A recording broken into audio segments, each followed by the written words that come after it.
boa tarde a todos e todas. Hoje estamos recebendo João Alberto Litt Teixeira. Ele é arquivista, mestre em Patrimônio Cultural pela Universidade Federal de Santa Maria, desenvolvedor de software para computadores e dispositivos móveis em linguagem Pascal, paleógrafo, genealogista, restaurador de livros e documentos em suporte em papel, objetos em cerâmica, madeira e gesso. Também é músico amador, né? Um homem multitarefas. A palavra está contigo, João. Seja bem-vindo. Obrigado, Priscila. Vovô multitarefas. Bom, gostaria primeiro de agradecer a oportunidade, Priscila, de poder falar de uma ferramenta que eu acho, apesar de ser suspeito de falar, eu acho a melhor ferramenta do mundo para se fazer pesquisa genealógica, sem sombra de dúvida, que se chama Family Search. Mas eu vou iniciar uma apresentação e você confirma para mim se vai estar direitinho, se vai estar no ar. Deixa eu iniciar ela aqui. Como eu falei, para mim é um grande prazer falar sobre essa ferramenta aí que vocês estão vendo na tela. Family Search ou busca familiar. Primeiro de tudo, eu não represento o Family Search, apesar de já ter sido missionário do Family Search, do suporte do Family Search para a língua portuguesa, era o suporte internacional do Family Search para a língua portuguesa durante 2 anos e meio, eu não falo em nome do Family Search, eu falo para o Family Search, para as pessoas que amam, assim como eu, esta ferramenta. E, como eu digo aí nessa tela, eu não represento o Family Search, mas pode me considerar o vovô mais fã dele. Para começo de conversa, durante muito tempo, a genealogia sempre foi associada a mofo, livros embolorados, trabalho de pesquisa enfadonho, mas hoje já não é assim. Agora a gente dispõe de um milagre muito poderoso e moderno chamado pesquisa familiar. E de algumas ferramentas poderosas, dentre elas o meu afamado Family Search. Tudo começou em 1894 com a Sociedade Genealógica de Utah, que contava então com uma bibliotequinha lá pequenininha de 200 livros, e durante um tempo, a partir de 1896, para as pessoas pesquisarem nesses livros, elas precisavam pagar uma diária de $2, né? Então, esses $2, elas poderiam passar o dia inteiro pesquisando lá na sociedade. Em 34, ela já tinha 6 mil membros vitalícios e centenas de membros anuais aderindo. Em 38, então, iniciou-se a microfilmagem, que já não é mais feita hoje. A microfilmagem com uma câmera e um senhor alemão, e ele sozinho com essa câmera ele começou o trabalho de microfilmagem. Em 63, bons anos depois, os membros podiam verificar um rolo de microfilme para cada pesquisa, ou seja, pagava e ainda podia ver um rolo de microfilme. Na verdade, eu não sei se essa informação procede, se em 63 ainda era pago, eu acredito que não. Mas em 64, então, ela começa a se ramificar no que hoje a gente conhece como CFS, os antigos CHF, Centros de História da Família, que acabaram mudando de nome e eu já explico por quê. Em 64, então, em apenas 55 anos, essa sociedade se espalhou por mais de 5.100 centros do Family Search em 139 países do mundo. Então, vindo para o Family Search, o que ele é? Ele é uma empresa não governamental, não tem fins lucrativos. Quem patrocina essa empresa é a Igreja de Jesus Cristo dos Santos dos Últimos Dias. Alguns a conhecem erroneamente por Igreja Mormon, e a finalidade do Family Search dessa empresa é preservar os registros históricos e os registros civis. E tais serviços, eles são oferecidos, o Family Search oferece os serviços de preservação aos custodiadores, a quem detém esses documentos, esses tipos de documento mundo afora. Ainda no Family Search, algumas características antes que a gente realmente faça uma prática com Family Search. Em 99, o nome do Family Search foi apresentado como uma organização. Já no dia 24 de maio de 99, no mesmo ano, foi lançado o site do Family Search Blog. Depois ele passou a ser New Family Search, ele teve várias mudanças até ser o que é hoje. Em 2007, são publicados no site as primeiras imagens do cofre, que eu vou explicar mais adiante, e mostrar algumas imagens também. Em 2010, é lançada a nova pesquisa de registros do Family Search, com mais de 1 bilhão de nomes e milhões de imagens. Tendo já, naquela época, 453 mil livros digitais. Em 2017, iniciou um projeto chamado Indexação via Web, que existe até hoje, melhorado, bastante melhorado, e desde então mais de 1,8 milhões de voluntários de indexação online estão participando desse projeto. Em 14, casualmente, quando eu entrei na minha faculdade de arquivologia, o Family Search começa a enviar sugestões de registros para os seus usuários, o que ainda hoje é conhecido como recursos sugeridos, ou registros sugeridos. Mudou para registros, era recursos. Em 19, mais de 15 mil pessoas de 38 países, além de todos os estados norte-americanos, participam da Rootstack, que vai acontecer agora no começo do ano novamente, em Salt Lake City, que é considerada a maior conferência genealógica do mundo e é patrocinada completamente pelo Family Search. Depois disso, alguns parceiros comerciais começam a se aproximar do Family Search. O Family Search começa a fazer alguns convênios, e desses parceiros, aproximadamente a metade dos 7,5 bilhões de pesquisadores, de nomes pesquisáveis no Family Search, vem deles. Eu estou vendo, Priscila, que tem muitas mensagens sendo postadas aí, eu não tenho condições de ver. Tá? Depois você passa para mim. Obrigado. Muitas outras novidades, então, a partir daí, inclusive um outro tipo de indexação, chamado Participe, tem no próprio site, no próprio Family Search, como também tem aplicativos móveis, e eu explico também o que vem a ser esse Participe. Foi anexado como mais um dos recursos simplesmente sensacionais que o Family Search tem hoje, baseado em inteligência artificial. Family Search, então, para defini-lo, ele é a árvore compartilhada da humanidade. Ele é grátis 24 horas por dia. Ele é cheio de... essa árvore é cheia de recursos disponíveis em 47 idiomas. E nela a gente pode anexar dados vitais de vivos e falecidos, recordações, fotos, áudios e documentos. Eu coloquei, se vocês percebem no texto, tem 3 asteriscos, né? Um ali no Participe, um no Vivos e um no Mortos. O Participe, porque eu vou explicar para vocês, é um software baseado em inteligência artificial que ele pesquisa os registros manuscritos. Ele faz o que a gente chama paleografia, que é a interpretação do que está manuscrito e traz para o formato texto e coloca em banco de dados. Quando ele coloca em banco de dados, ele disponibiliza para os voluntários corrigirem o que a inteligência artificial está fazendo. Na verdade, além de corrigir, os usuários alimentam a inteligência artificial, que se torna cada vez mais, entre aspas, inteligência. Então, cada vez refina mais a maneira com que ela consegue identificar os famosos garranchos, os famosos rabiscos, que às vezes nem a gente consegue entender. Mas, com o tempo, vocês podem ter certeza que dificilmente a gente vai ter que quebrar a cabeça ou apurar demais o olho em cima desses registros, porque a inteligência artificial vai estar ajudando muito. Quando corrigimos esses registros do Participe,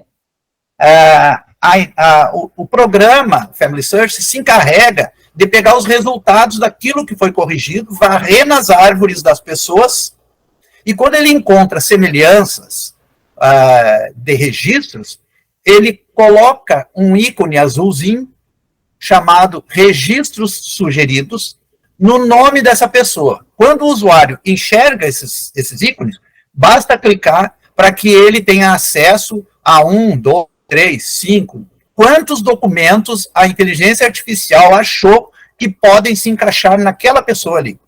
Então, são documentos físicos que a gente vai enxergar digitalmente, lógico, mas sem a necessidade de estar procurando nos diversos rolos, antigos rolos de microfilme, atuais imagens digitalizadas de livro. A gente não precisa sair procurando em milhares de imagens. A inteligência artificial nos ajuda. O outro asterisco eu coloquei em vivos e falecidos. Por quê? Isso é importante que todos saibam. O Family Search, ele não mostra pessoas vivas. Ele somente mostra pessoas falecidas. Aí eu poderia perguntar, tá, mas e como é que eu vou colocar minha árvore lá, né? Eu sou uma pessoa viva, tem que começar por mim. Ou meus filhos são vivos, tem que começar por eles. Toda pessoa que abre uma conta no Family Search e coloca os seus dados e os dados dos seus parentes vivos, essa pessoa que colocou esses dados vai poder enxergar, somente ela. Nem seu próprio filho vai poder enxergar se não tiver o acesso via conta daquela pessoa. Então, o que ocorre com o tempo é que muitos nomes são duplicados. Uma família, por exemplo, com 5 filhos. Então, o pai vai ter uma árvore, a mãe vai ter uma árvore, e os 5 filhos vão ter uma árvore. Todos eles vão estar septuplicados, ou seja, 7 vezes rebatidos na árvore. E essa situação, ela só se altera com o falecimento da pessoa. Então, quando alguém sabe que tal pessoa faleceu, por exemplo, nesse exemplo hipotético que eu falo, de um pai, uma mãe e 5 filhos, o pai faleceu, então a mãe, ou a pessoa responsável por aquela árvore, no caso da igreja seria o bispo dele, ou seria alguém dentro da organização, vai lá e coloca que aquela pessoa faleceu, coloca a data, coloca o local, coloca o sepultamento, todos os dados que tiver disponíveis, e a partir daí, esta pessoa aparece com uma mensagenzinha ao lado, na página dela, na verdade, no perfil dela, aparece com possíveis repetições. Então, essas possíveis repetições poderão ser todas aglutinadas em uma só pessoa falecida, que terá apenas um ID. Tudo isso eu explico daqui a pouquinho na própria árvore lá. Então, hoje, o Family Search tem 1,72 bilhões de imagens digitais. E tem 4,84 bilhões de registros pesquisáveis.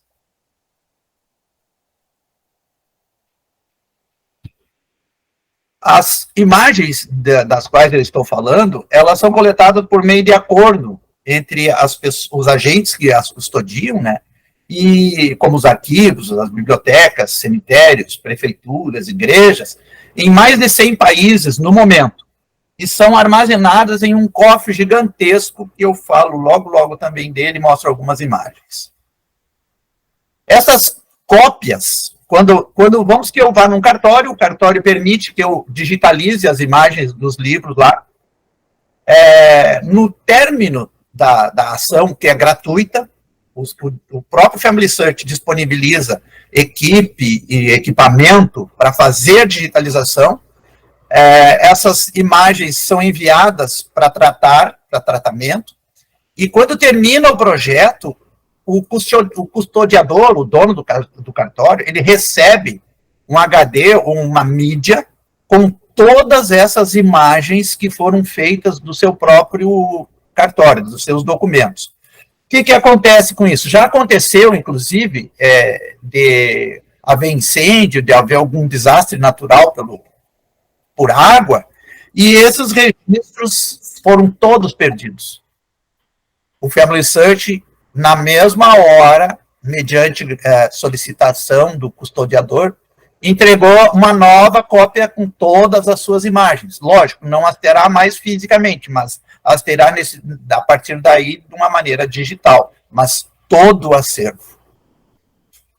Esses aí são mais ou menos os tipos de documentos que o Family Search tem encontrado, né? Rasgados, destruídos, alguns muito bons, mas é basicamente com isso que nós trabalhamos. Independente do estado, o Family Search digitaliza todo e qualquer documento que tenha interesse genealógico. Essas são algumas câmeras que o Family Search utiliza para essa digitalização, que variam essas câmeras de 5 a 25 mil dólares cada uma, então é de altíssima qualidade.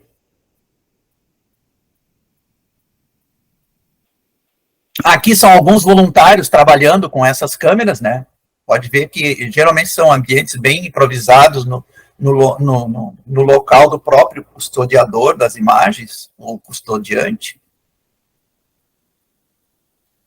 E agora, então, nós vamos, porque eu falei há pouco ali sobre o grande cofre na montanha de granito, né? Na cordilheira Wasatch, acredito que seja assim a pronúncia, Wasatch.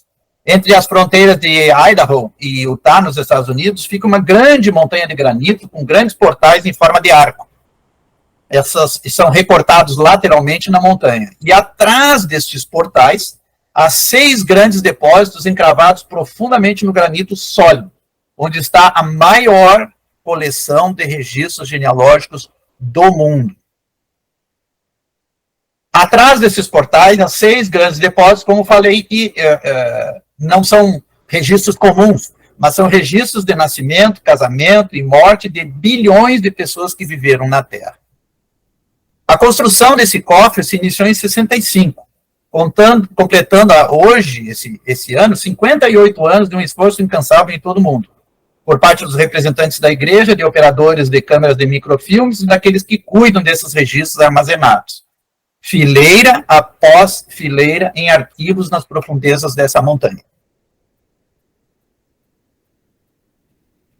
A magnitude desse projeto de compilação e preservação desses registros é surpreendente. Nem a gente que tem mais um contato um pouco mais íntimo com essas tecnologias, com essas coisas, nem a gente imagina a grandiosidade que é isso. É sempre bem superior àquilo que a gente imagina. Por razões de segurança, logicamente, não é permitido o acesso público a esses arquivos. Esta é a montanha. À esquerda se pode ver que é gigantesca, e à direita se pode ver 3 das 6 entradas dos túneis. Na imagem superior tem um esquema de mais ou menos como é que é. Então, é uma entrada com alguns departamentos e lá no fundo ela se abre nos depósitos ou no cofre de segurança. Na imagem de baixo a gente pode ver que existe uma área onde é uma doca de entrada, onde chegam os caminhões, ou chegam os transportadores dos documentos, filmes e outros materiais. Atrás deles tem a porta do cofre, depois tem a área de segurança, acima da área de segurança tem os escritórios, e atrás de tudo isso tem o cofre de segurança. Para que vocês tenham uma ideia do gigantismo disso, cada entrada dessas 6 entradas aí tem uma porta de cofre como esse visto à esquerda superior aí, canto superior esquerdo. As fileiras que eu falei dos microfilmes, elas são, como vocês podem ver, na figura no canto inferior direito. Também, do canto inferior esquerdo, se pode ver a grandiosidade de um dos 6, né, lugares onde são armazenadas fichas e sistemas informáticos e tudo mais. E acima, então, para corroborar com o gigantismo dessas cavernas, olhem o tamanho do caminhão que está ali e manobra aí dentro disso daí. Então, esse é o que eu falo, é o gigantismo, que a gente não tem muita ideia não do que tem, mas é muita coisa. Eu não coloquei imagens, mas também o sistema que mantém, os servidores que mantêm o Family Search, é uma coisa assombrosa isso. no estilo servidores do Google, assim. Bom, por que a gente faz isso? Por que a igreja emprega milhões, bilhões de dólares, milhares de horas nesse projeto imenso, mas incomum? Por que nós fazemos isso, então? A resposta é bem simples. Nós fazemos isso porque nós amamos as pessoas que são da nossa família. Nós amamos essas pessoas que já faleceram porque elas também têm o direito de receber as mesmas bênçãos que nós, vivos, temos de receber. Porque essa é uma parte importante do plano divino, que nós acreditamos. Para essa dispensação da plenitude dos tempos e também para a bênção de todas as pessoas.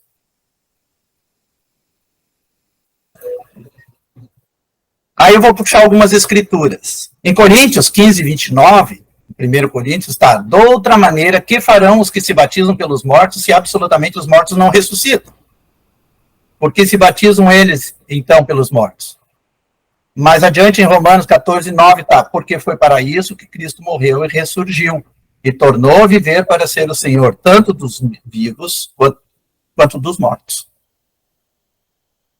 João 11, 25 diz que eu sou a ressurreição e a vida. Quem crê em mim, ainda que esteja morto, viverá. Aquele que não nascer da água e do Espírito não pode entrar no reino de Deus, ainda em João 3,5. Isso significa que devemos arrepender-nos e cada um de nós ser batizado em nome de Cristo, para perdão dos pecados e para receber o dom do Espírito Santo. O trabalho que a igreja faz, então, respondendo aquela dúvida, aquela pergunta de por que gasta tanto com essas coisas, a resposta é simples, é por amor a essas pessoas, que também precisam ter a mesma oportunidade que nós temos. Aí a gente pode ficar pensando assim, o que poderia acontecer se para entrar no reino dos céus a pessoa precisa ser batizada? E aquele índiozinho que nunca teve contato com a civilização, e aquelas pessoas que nunca tiveram contato com as escrituras, com absolutamente nada. São pessoas que, por justiça divina, também têm esse mesmo direito. Então, o que nós fazemos é pesquisar esses nomes e levar para um lugar onde a gente pode, por procuração, fazer o que a gente chama as ordenanças sagradas por eles, começando pelo batismo. Bom, estão enxergando a tela do Family Search? Sim, estou enxergando, sim.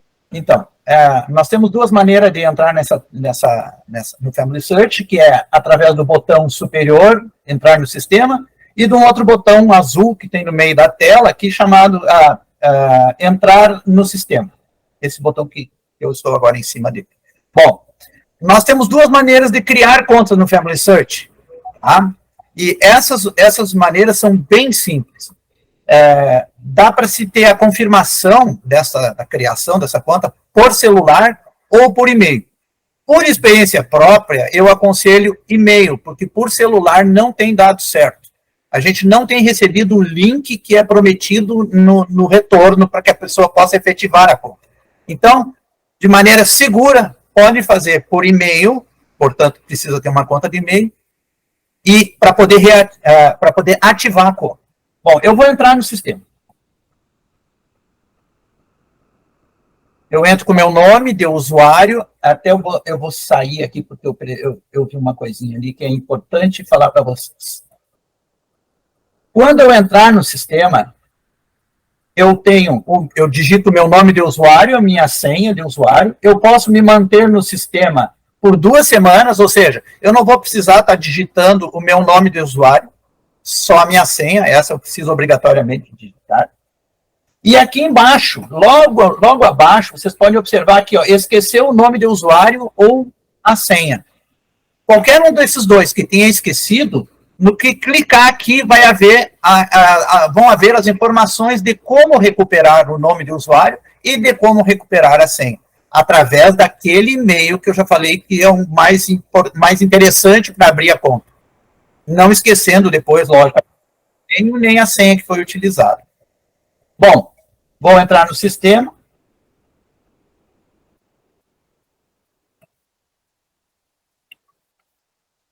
E agora a gente pode ver as opções que tem prontas no Family Search, então. Nós temos no menu a árvore familiar, nós podemos ter uma visão geral dela, podemos enxergar uma pessoa, nós podemos fazer uma busca, uma procura, podemos saber as pessoas que a gente está seguindo e as colaborações que a gente fez até o momento. Para pesquisar, nós podemos pesquisar registros, imagens na própria árvore, genealogias prontas, catálogos de livros e o wiki de pesquisa que tem do próprio Family Search. Além disso, hoje é possível colocar, cada pessoa colocar no Family Search recordações como fotos, áudios e documentos. Também nós podemos ter uma visão geral dessas recordações, uma visão da galeria das pessoas e podemos também procurar dentro desse menu. O Participe, como eu falei para vocês, ele é um software que nós podemos utilizá-lo aqui, em Minhas Oportunidades. Então, clicou em Participe e em Minhas Oportunidades. A indexação continua no mesmo lugar também como indexação. Só por curiosidade, eu vou mostrar como é que é o Participe. Isso para todos que criarem conta no Family Search. Aqui em cima, então, nós temos a indexação, que a gente pode iniciar ou continuar a indexação através da procura de projetos. E a parte do Participe é aqui embaixo, onde a gente começa a utilização. Nós podemos, olha como é importante isso e interessante, que ferramenta. Nós podemos escolher o país que a gente quer fazer a revisão, isso aqui não é indexação, é revisar o que a inteligência artificial fez. Nós podemos escolher o sobrenome, isso daqui é uma das coisas mais incríveis que já foram feitas até hoje. E também por local. Eu posso procurar pelo meu sobrenome na minha cidade natal. Ou eu posso por o sobrenome de um amigo que eu estou fazendo a pesquisa, que eu estou ajudando a fazer a sua árvore, a pesquisa, na cidade onde ele disse que ele não tem conseguido.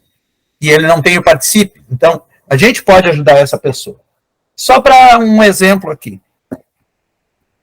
Como é que a coisa acontece? Eu vou procurar por Teixeira e vou deixar sem local. Ou seja, Brasil inteiro.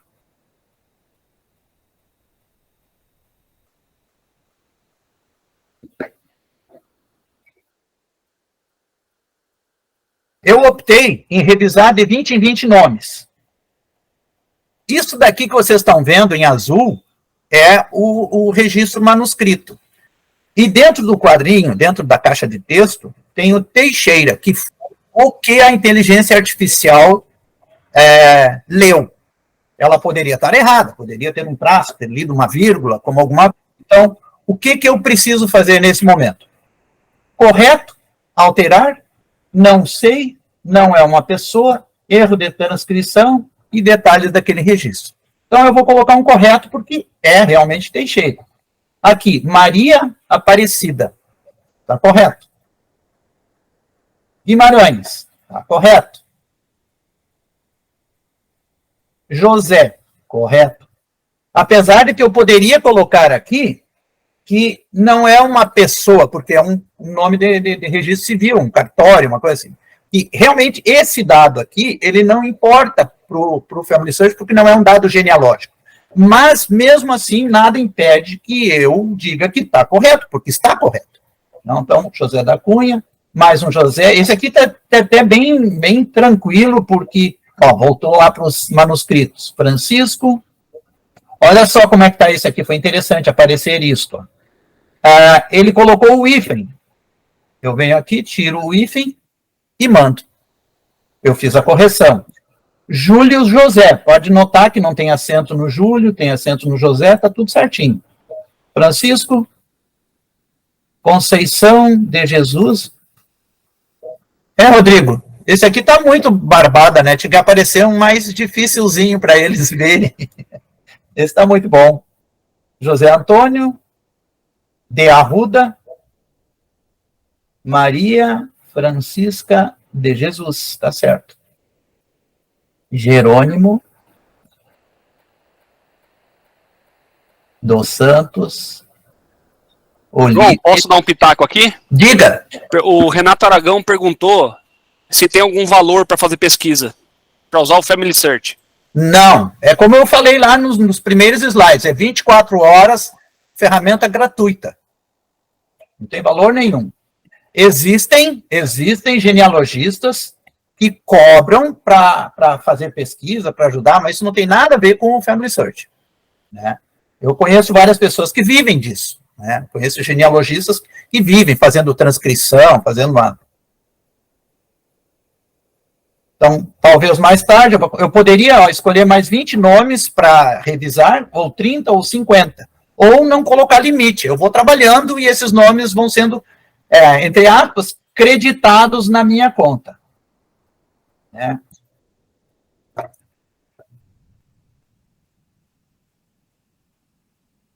Eu vou sair.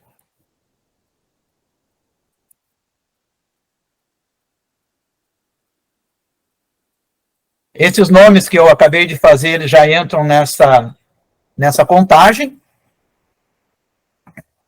Saindo do Participe, ainda existem muitas atividades que são sugeridas, que nós podemos fazer para ter uma árvore genealógica e como fazer. Então, vamos para a árvore propriamente dita. Depois que a gente cria a conta com o nome de usuário e senha, nós podemos montar a árvore que poderá ter a sua visualização na horizontal, na vertical,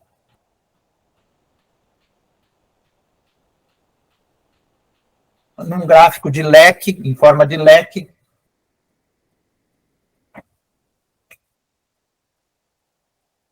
Também nós podemos ter por descendência.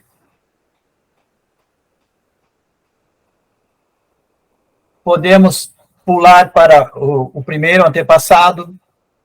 São coisas que realmente a gente quase nem usa, porque a gente cria um padrão da gente. Eu, por exemplo, o meu padrão é esse aqui, ó, paisagem. Para mim, a melhor maneira de fazer pesquisa genealógica, de visualizar, é esta daqui. Como é que se avança na árvore? Pode ver que eu tenho alguns nomes aqui. Tenho eu, tenho meu pai e minha mãe, tenho os meus avós. Então, para avançar, eu uso essas setas, bem intuitivas. Aí eu quero ir para os meus avós maternos, eu uso a seta que está no nome dos dois, e assim por diante. Uma diferença que eu quero que vocês observem é essa parte do menu aqui, ó. Esse menu é a realmente única coisa que diferencia o Family Search para os membros da igreja, para aqueles que não são membros da igreja. Tá? É a única. Porque são aquilo que eu falei para vocês a respeito daquelas escrituras, que interessa realmente para nós, é onde nós mostramos o nosso amor pelos nossos antepassados, pois nós não acreditamos que terminando a vida por aqui, acabou tudo. Né? Nós acreditamos realmente em vida eterna e famílias eternas. O motivo principal do Family Search, que é busca familiar. Nós podemos também ajudar as pessoas, uma outra pessoa numa árvore, né, através da função ajudante. Essa função ajudante, eu preciso de alguns dados, alguns detalhes. Isso aqui é facilmente pesquisável depois, né? Se eu for colocar aqui nessa live, vai passar das nossas 3 horas. Mas é possível, sim, ajudar qualquer pessoa que não saiba, mas ela precisa ter a sua conta lá, né? Eu, por exemplo, como ajudante, eu não consigo criar uma conta para vocês. Cada pessoa tem que criar a sua própria conta. Então, eu vou mostrar depois também, vou deixar com vocês, com as pessoas que tiverem interesse, o link de 3 vídeos que eu fiz, 2 vídeos que eu fiz, ensinando a abrir uma conta no Family Search para membros e para não membros da igreja, né? E a única diferença, eu repito aqui, que vai ter nessa árvore, nesse aplicativo todo, vai ser esta aba templo, só. e alguns ícones que não aparecerão, como esse ícone verde aqui, que também são coisas que a gente faz por essas pessoas. É como a gente reserva o nome delas para fazer as ordenanças para essas pessoas. Eu acho que, basicamente, falar sobre o Family Search é isso. Eu gostaria de dar para vocês o meu testemunho pessoal sobre essa ferramenta. Nós vivemos num mundo bastante conturbado. Literalmente, para nós, membros da igreja, é o mundo dos santos dos últimos dias. Né? A coisa está feia. Está bastante feia. Mas nós temos uma grande arma para isso, que se chama oração. E eu, além de orar, eu tomo bastante chimarrão. Calma. Isso é ótimo, viu, João? Então, nós temos agora, 9 minutinhos, eu fico à disposição para perguntas. É contigo, Priscila e Rodrigo. William Pereira. Vou tentar. João Alberto, muito prazer. Foi um prazer muito conhecer o senhor. Eu tenho uma pergunta a fazer com relação a nomes, de certa forma, errados que são colocados em Family Search. Por exemplo, em uma família de um bisavô meu, ele tinha 17 filhos, aonde a metade ainda são vivos. Dentro desses 17 filhos, foram colocados todos mortos. Aí, claro, é problema de quem colocou, porque é um registro errôneo. E eu queria fazer duas perguntas. Primeiro, como pesquisador genealogista, e segundo, como uma pessoa da sociedade, que inclusive foi o meu padrinho que pediu para me perguntar. Como é que a gente da genealogia faz essa pesquisa, sendo que pode, às vezes, estar errado? Eu sei que o senhor vai dizer para a gente confirmar em cartório se os registros vão estar certos, mas, a princípio, como a gente pode ter certeza que esses registros vão estar errados, ou enfim? William, prazer te conhecer também, colega de profissão, genealogista. Assim, como eu expliquei, o Family Search ele é uma árvore da humanidade compartilhada. Então, eu posso, inclusive, interferir numa árvore, mudar nome, fazer acontecer, pelo fato dela ser uma árvore compartilhada. Mas olha só, muitas pessoas falam sobre isso de uma maneira bem negativa. Mas se qualquer um pode mexer, então para que tem? Né, para mostrar dados errados. Mas olha só como eu vejo a coisa adiante. Falei sobre o Participe, né? E sobre aquelas indexações que são feitas. E essas indexações, elas são feitas em documentos que foram digitalizados. Fisicamente foram lá e digitalizaram. Com o tempo, o que vai ocorrer? Com a anexação desses documentos aos nomes, é tranquilamente fácil de corrigir. Inclusive, hoje, acontece muito dos revisores do Participe. Vocês viram que eu tirei um hífen que tinha ali, se não me engano, era Paulo, né? Eu retirei um hífen e coloquei o certo. Tem muita gente que, no afã de fazer quantidade de registros, vai simplesmente dizendo que está tudo certo. Em vez de alimentar a inteligência artificial da maneira correta, alimenta essa inteligência artificial de uma maneira errada.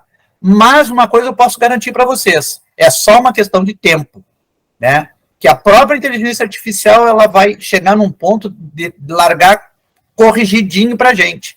Vai chegar num tempo também que essas anormalidades como o hífen, essas novas linhas que acontecem nos sobrenomes, assinaturas que são verdadeiros rabiscos e que a inteligência artificial interpreta como outras coisas, tudo isso vai ter o seu tempo de correção. Isso eu posso garantir para vocês. A inteligência artificial cada vez domina mais. Não sei se eu respondi para ti, William. Com certeza, mas eu sei que tem muita gente que quer fazer a pergunta, mas agora como uma pessoa da sociedade, essa pergunta não foi eu que fiz, foi o meu padrinho. Será que isso não vai influenciar em algum registro de óbito, por exemplo, em alguma agência bancária ou alguma coisa do tipo? posteriormente, se essa pessoa está falecida no Family Search, sendo que realmente ela está viva. Sim, é bem fácil. Eu vou até procurar uma aqui. Deixa eu ver uma coisa aqui para você. É que a minha árvore eu mexo bastante nela, então ela está bem limpinha. Mas eu vou pesquisar catálogo. Eu vou pesquisar aqui. Qual é a sua cidade, William? Itapetim, Pernambuco. Itapetim? Pernambuco, isso. Itapetim, Pernambuco. Vou pesquisar. Vão ter vários registros de lá, mas como o Itapetim fazia parte de São José do Egito, esses registros mais velhos, eles vão estar nessa cidade de São José do Egito, que é vizinha. Tá, mas é só para um exemplo, tá? Então eu vou pegar esses registros civis aqui de 1893 a 2003, que a igreja digitalizou, lá nos cartórios de Itapetim, tem nascimentos, casamentos, óbitos, e tem São Vicente também. Vamos pegar aqui essa câmerazinha aqui, onde a gente visualiza as imagens. Tá? Isso é o que foi digitalizado lá em Itapetim.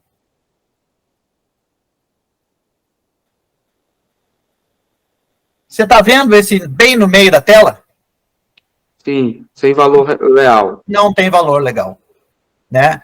O valor é único e exclusivamente genealógico. Então, você não pode, por exemplo, pegar a não ser para pouquíssimos casos, que é um que eu, inclusive, estou enfrentando, que é o caso de de reconhecimento de genealogia, de ascendência sefardita, ou seja, de cristão novo em Portugal. A CIL, que é a Comunidade Israelense de Lisboa, ela aceita os documentos do Family Search. Tá? Mas nenhum banco ou cartório vai aceitar esse tipo de documento aqui. E esse é um grande problema com relação aos custodiadores de documentos que não liberam para que a igreja digitalize, achando que eles perderão lucro por conta desses documentos, de que as pessoas vão ter acesso, mas esses documentos não têm valor. Né? Se a pessoa quiser um documento de cartório, ela vai ter que ir no cartório e vai ter que pagar a taxa. Se quiser um documento de igreja, ela vai ter que ir lá na Cúria, na Mitra, e com certeza vai ter uma taxa e ela vai pagar. Se ela imprimir esse documento e levar para fazer algum outro documento, alguma outra prova, não vai valer, tanto que está bem grande, sem valor legal. Respondi? Com certeza. Muito obrigado. Agradeço demais ao senhor. Eu que agradeço. Muito boas as tuas perguntas. Alessandra Ribeiro. Boa tarde, gente. Eu não sei se minha pergunta vai ser pertinente, mas eu queria te perguntar o seguinte: eu tenho muita dificuldade de fazer pesquisa no Brasil, municipalidade e as paróquias da região. Eu não sei o caminho, já perguntei várias pessoas, e quando eu quero fazer isso, eu já tenho salvo um link de uma determinada pessoa para poder me servir de guia. Você tem como deixar um caminho assim para a gente? Não sei se a senhora, dona Alessandra, percebeu como é que eu acessei essas imagens aqui agora há pouco. Não. Então, primeiro, a senhora tem conta no Family Search? Tenho conta. Então, a senhora já tem uma grande parte disso tudo na mão. A senhora vai em pesquisar no menu. Quiser anotar isso daí, pode anotar. Pesquisar, catálogo. E aqui, na tela que abrir, a senhora vai poder colocar a localidade que a senhora quer. Pode procurar por sobrenome e na localidade, por títulos de obra, por autores, por assuntos e por palavra-chave. Olha só quanta coisa a senhora pode pesquisar numa única tela. Sim. Né? E um detalhe também que eu tenho sido muito fã, ultimamente, do programa Participe. O programa Participe, ele permite que a senhora vá exatamente naquilo que a senhora quer. A senhora entra no Participe, coloca Brasil, coloca a cidade que a senhora quer pesquisar e coloca o sobrenome que a senhora quer pesquisar. Se tiver, a senhora pode aguardar que em pouco tempo, depois de passada pela correção do participe, esse nome ele vai lá para essa pessoa que a senhora pesquisou como um registro sugerido. A senhora clica em cima e pode entrar lá dentro e ver esses registros que o Family Search está sugerindo para a senhora. Ok, entendi. Entendeu? Sim, sim. Então tem duas maneiras, né? Pelo catálogo, procurando os microfilmes, ou pelo participe. Eu vou ver pelos catálogos, porque eu quero chegar, assim, nas igrejas do Rio de Janeiro. Então, escolher qual é a igreja que eu quero entrar. Obrigado. Já ocorreu comigo uma situação em que eu encontrei uma parente bem distante, que eu não cheguei a conhecê-la, certo? Só que aí tinha alguns parentes em comum, e por conta disso a gente entrou em contato pelo próprio Family Search. Só que ela me pediu para eu compartilhar com ela a minha árvore. E eu não sabia como fazer. Ela disse que tinha um código e tal, só que eu não sabia. Tu sabes esse caminho, como é que é feito? Sei. Na verdade, não é compartilhar a árvore, né? Mas pode ser a árvore. Vamos eu voltar não entendi lá exatamente como seria. Vou voltar na minha árvore, tá? Para mostrar uma coisa para vocês. Todos os nomes, aqui está meu pai, ó. Todos os nomes têm um código aqui embaixo que eu vou clicar em cima, ó. Tá ali, copiar número de ID. Certo? Isso significa, eu vou copiar, ele está na memória, nesse momento.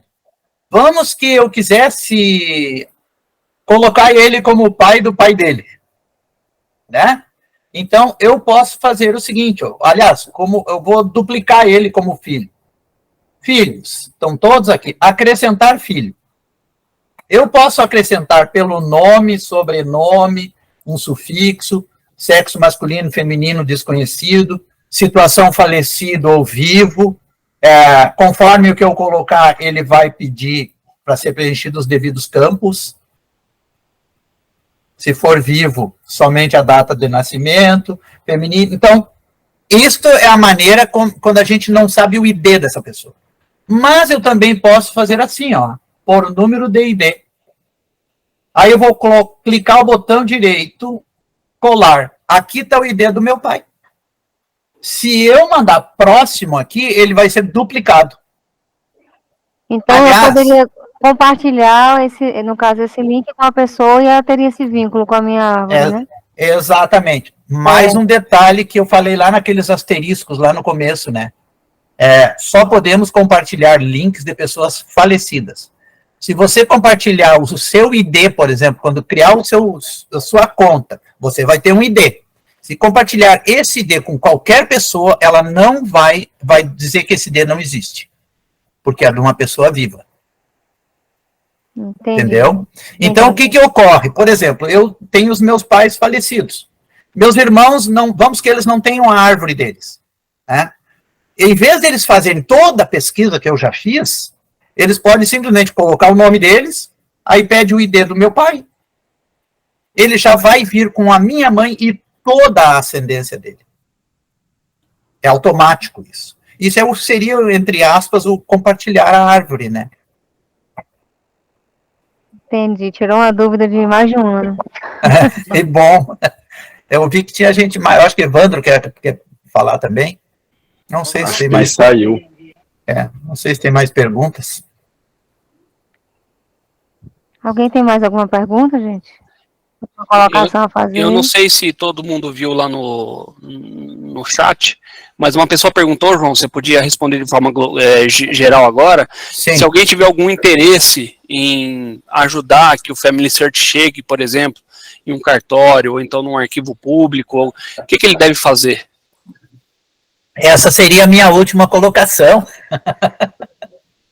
Bom, nós temos um representante, é o advogado da igreja em São Paulo, o irmão Silva.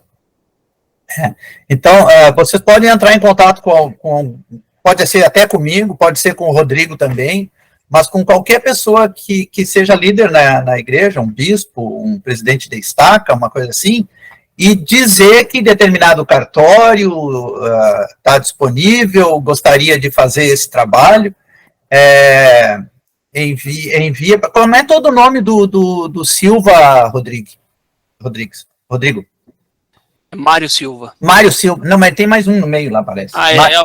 Tem um L perdido lá, mas eu não sei o que significa, não.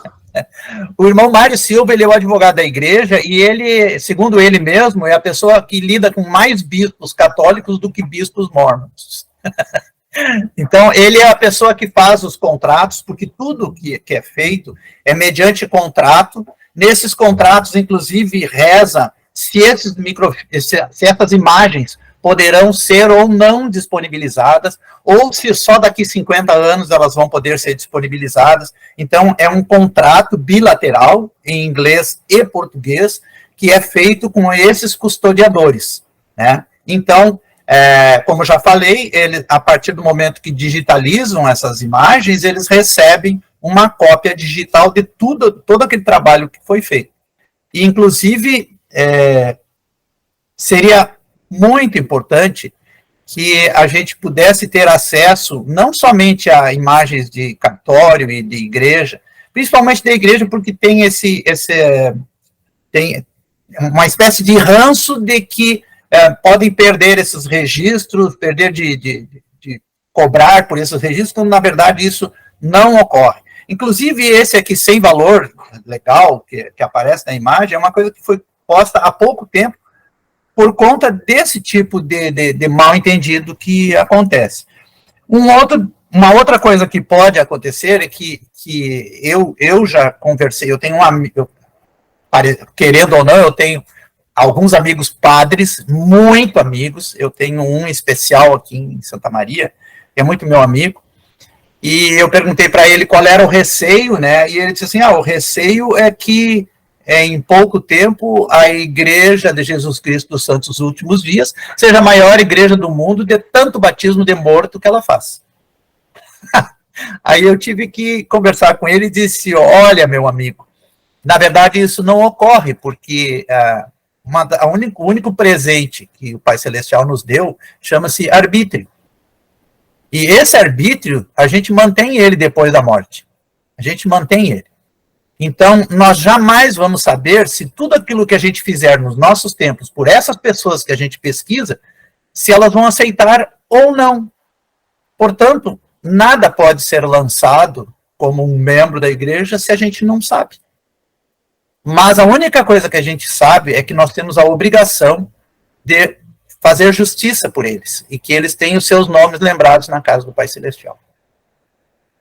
Então, se vocês conseguirem cemitérios, tem muitos cemitérios com registros de inumações jogados, porque quando eu fiz a minha graduação de arquivo e o meu mestrado, nos dois, o tema foi registros cemiteriais. E é uma lástima enorme no Brasil o que é feito com registros cemiteriais. O exemplo da minha cidade. O cemitério municipal central aqui, são 6 cemitérios municipais, mas tem um central que registra todos os registros dos outros cemitérios. Eles faziam isso nos livros. Aí alguém na prefeitura resolveu montar um software e colocar dentro da secretaria do cemitério principal, que fazia o registro no livro e nesse software para todos os outros demais 5 cemitérios. Ocorre que houve preguiça. Então, e um detalhe, aquele software era também para lançar o que estava nos livros dentro dele. Era para ter, então, digitalmente tudo que havia de registros cemiteriais desde o princípio. Ocorre que quem começou a fazer isso não lançava mais nos livros, lançava apenas no computador, apenas no software. Detalhe, não havia cópia de segurança.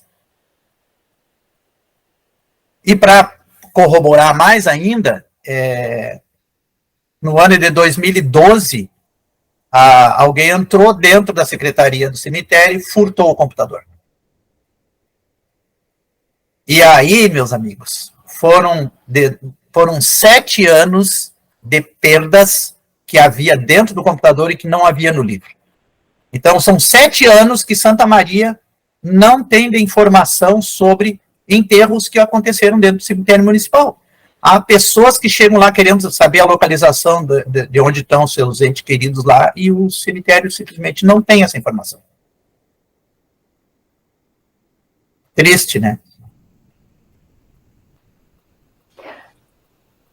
Eu já visitei cemitério também que não tem registro, que não tem organização, né? O William, que eu chamo de Vanderlan também, né? Que é Vanderlan William. A gente teve essa experiência recentemente, agora no mês de julho, que realmente não é uma coisa assim normal, né? A gente ter essa organização, infelizmente. É muito triste, porque eu considero assim, ó, matar mais uma vez. Além da pessoa morrer, né, ela é morta nos registros. Eu tive a experiência há 9 dias, professora, diga-se de passagem. Eu tenho outra pergunta, já que eu sou um pouco curioso e vou incomodar o senhor mais uma vez. Não incomoda. Com relação a uma família que ela está registrada, e nessa família ela vai ter, tipo, 2 nomes repetidos. Por exemplo, João Alberto. Aí vai ter um João, apenas o nome João, aí vai ter outro, João Alberto, com o nome completo. O Family Search, ele faz o cruzamento de dados dessas 2 pessoas, ou só quem criou pode apagar essas pessoas? Na verdade, como eu disse, né, ele é uma árvore compartilhada. As pessoas podem apagar registros, alterar registros, mas aqui no Sul, pelo menos, eu não sei se é aí para cima, mas aqui no Sul tem muito manuel. Né? Tem famílias que têm 5 manuéis na família. O vô é Manuel, o pai é Manuel, tem 2 filhos com Manuel, Manuel Luiz, Manuel André, na mesma família. Então, como eu digo, como eu falo, o Family Search, eles têm feito de tudo para nos ajudar, para nos auxiliar. Mas o nível de informações que são postas nele, isso é a responsabilidade de quem está fazendo, de quem é o proprietário da árvore. Proprietário entre aspas, né? Porque, na verdade, ela é do mundo. Posso só colaborar com essa resposta um pouco, João? Diga. É bem interessante essa pergunta específica do William, porque esse fator que o João mencionou, ele é bem importante, por ser uma árvore que tem esse cunho colaborativo, o acesso de outras pessoas aos registros que nós adicionamos é muito grande, mas o Family Search implementou um nível, um pouquinho de segurança nesse sentido, ou de controle, né? Acho que o termo é controle. Eu vou mostrar. E as pessoas hoje, elas não conseguem excluir deliberadamente um registro. Tem alguns critérios. Se eu for o criador e o único colaborador daquele registro, eu posso. Mas se eu tiver uma outra pessoa colaborando comigo, eu já não posso mais. Então, se eu chegar, por exemplo, na árvore do João e tentar excluir alguma coisa lá, eu não vou conseguir. Mas eu tenho que entrar em contato com o João, debater aquele assunto com ele. Então virou uma coisa um pouquinho mais controlada para a gente não ter perda de informação por conta de um ou outro fator que de repente não é o melhor, né? Obrigado, Rodrigo. E um outro detalhe também, que eu posso monitorar essas coisas. Eu posso monitorar as pessoas. Vocês deem uma olhada na tela aí, ó. Esse é o meu avô. Tá vendo essa estrelinha preta aqui, ó? Eu estou seguindo ele. Isso significa que eu não estou mais monitorando no momento que eu desmarquei. Se eu marcar,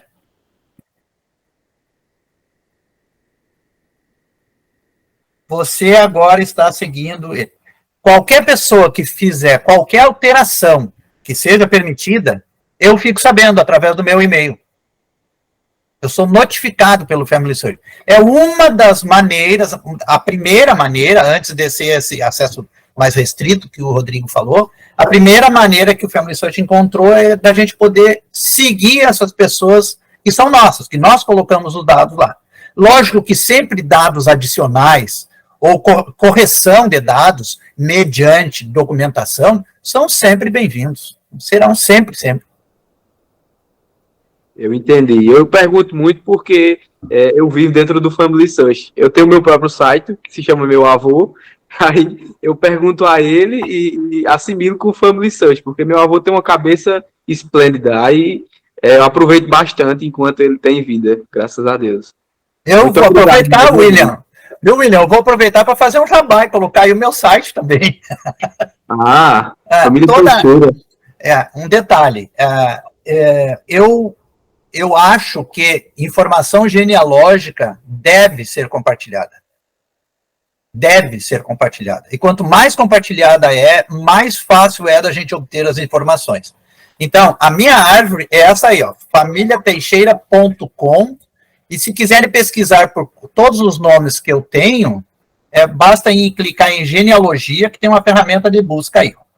Coloca o nome. Aí, Priscila, qual é o seu sobrenome? Pereira. Ih, vai ter bastante. É meu também. Ó, apareceram 775 nomes Pereira.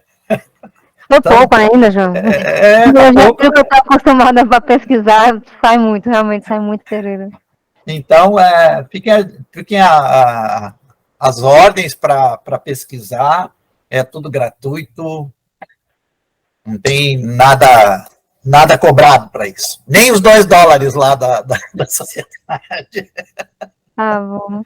Olha, só tenho a agradecer, viu, a tua palestra, foi maravilhosa a tua palestra. Eu admiro muito, assim, a maneira como você colocou, certo? O teu trabalho parece que é muito, assim, interessante. Eu vou pesquisar esse teu site, eu gostei demais.